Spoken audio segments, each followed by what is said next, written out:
ahead and open it up for Coach. Yeah, now that it's over, how big is that first game? It's double elimination, so the goal is to stay in the winner's bracket, and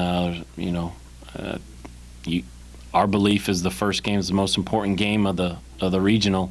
You're only guaranteed 2, and it's different than a conference tournament and things of that nature where you see a lot more jockeying with pitching in conference tournaments. You have a full week's rest after a conference tournament, and we've always kept our number one guy in that slot, and he's always set the tone for the weekend. So, I've been saying it, and I think everybody saw, Kyle Funkhauser, he's the cowbell pitcher. You put the cowbell around his neck, and all the other ones are supposed to fall in line and follow his lead. And but that's what Louisville baseball's done. That's what Roger Williams has done. And I can rip off, Zach Pitts, Justin Marks, Thomas Royce, Justin Amlung, Chad Green, that Friday guy that sets the tone. And if you're going to have a great pitching staff, you got to have a great Friday guy. Compared to your starters from last year, those guys had ERAs in the 2s. They were awesome, but he's at 1.68 now, I think. Is he at another level? It's just been fun to watch him get better as the year's gone on.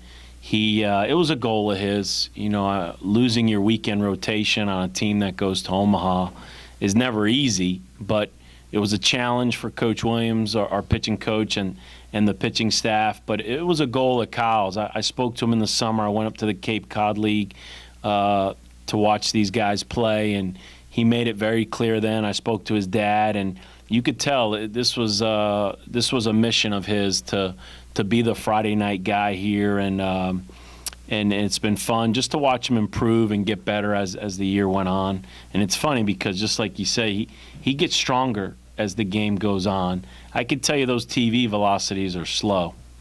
I mean, I guarantee if you're sitting behind home plate, that 92 is 95. I mean, it's getting in there. I mean, and that's what's amazing about Kyle. It's how his velocity seems to increase as the game goes on. Was there a moment where you think he got it? Was there a time, maybe even in summer workouts, fall workouts, where he clicked and you knew he was your Friday guy? No, I mean, not necessarily a moment. Just you could see his desire, his work ethic, just challenging him, just watching him mature and grow. And again, credit Coach Williams. Because when it was clear that Kyle wanted to be the Friday guy, I know Coach Williams, and he had to sit down and this is what we expect. It's not just to dominate between the lines. It's everything. It's how you handle yourself, how consistent you are, your work ethic, and again, if you're going to put the cowbell around your neck, man, that's a big leadership role to take on, and to his credit, he made some adjustments and improved in a lot of areas. Coach, seemed like if you were pitching against wood bats tonight, he would have broken a lot of them. I mean, just the way he was able to locate inside, did that really jump out to you too, watching? Yeah, I mean, to be able to pitch in college baseball where different from the big leagues, more guys stand on top of the plate. The college guy's not afraid to take the HBP. And for him to pitch in as effective as he was, I thought that was extremely impressive. Everybody has to be able to pitch on the outer third. I mean, that's the staple in pitching. But those that can pitch in effectively, that they're able to pitch at another level. And yeah, as you said, he clearly did that tonight. Do you know who you'll go with tomorrow yet? Not 100%, no. I mean, our candidates are, Rogers and Kidston, and we felt good all along knowing that Funkhauser was going to throw game one, that, we had these two guys ready. So, I'm sure Coach Williams has a good beat, and I'm sure we'll be announcing it here any minute. You seem to call it with Kansas. You said they're dangerous because they're happy to be here. They're playing good baseball. They're excited about it. And that's what we saw. Yeah, when I went on their website and I saw the picture of them jumping up and down in the locker room, it brought me back to '07. I remember when we were in at-large and Chris Cates and those guys were jumping up and down in the locker room. It tells you as a coach how happy your kids are to be here. And I knew that's a dangerous combination, talent and excitement. Where they're not putting pressure on themselves, they're not looking towards the next game. They're happy to be here, and they wouldn't be here if they weren't good. So they're obviously confident in their abilities. So, I challenged our guys that, we have to be ready. We have to be, as we say, be where our feet are. And right now, our feet are going to be against Kansas. How do you cool a team like that off? Just do what we do. Stay aggressive on the mound, play good defense, and get some timely hits. And, obviously they swung it well today and put up a lot of runs. So, but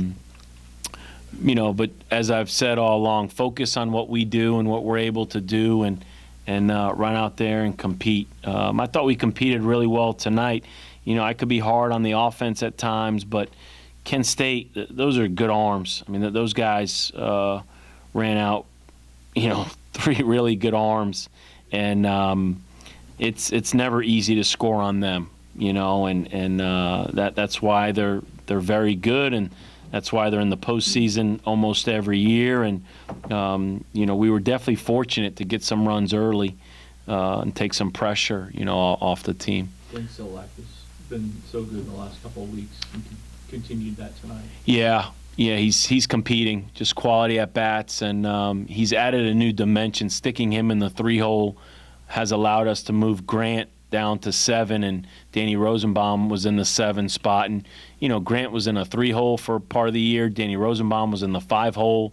And the same thing with Sutton Whiting. Now Sutton and Lucas are 8 and 9, and Sutton looks to be back, looks to be swinging it the way he did as the leadoff for much of the season. So Gibby in the 1 spot and Solak in the 3 spot it's given us a lot of balance in our lineup. We just feel like we're pretty complete 1 through 9. 1 a.m. now. Surprises you don't have to play till 5, but how does this adjust your schedule tomorrow? You have guys sleep in, anything? Yeah, our pregame meal is always 4 hours before first pitch. So, we challenge these guys. There's a lot of family and friends, and they sat around all day to be a part of this, and that's the advantage of hosting the regional, is that your family and your friends are a part of this. So I want them to spend some time with their family and friends. They obviously got to eat, but they just got to be smart, just got to get some rest. And there's no such thing as fatigue or being tired at this time of the year. I mean, these are college kids, and I think we have the excuse of maybe getting tired, but no way 18 to 22-year-olds are. I mean, I think if we had to play at 10 in the morning, I would think that these guys could show up ready to play at 10 in the morning, but I am glad we don't play till 5. Coach, forgive me if you answered this already. Starting pitcher tomorrow? No, it's either Kidston or Rogers, and I'm sure as soon as I go up to the office, Raj is probably. We've talked about it before, and so I'm sure he's going to have a good feel as to who he wants to throw. What gift did Funkhauser give you by going 8 full and protecting your bullpen?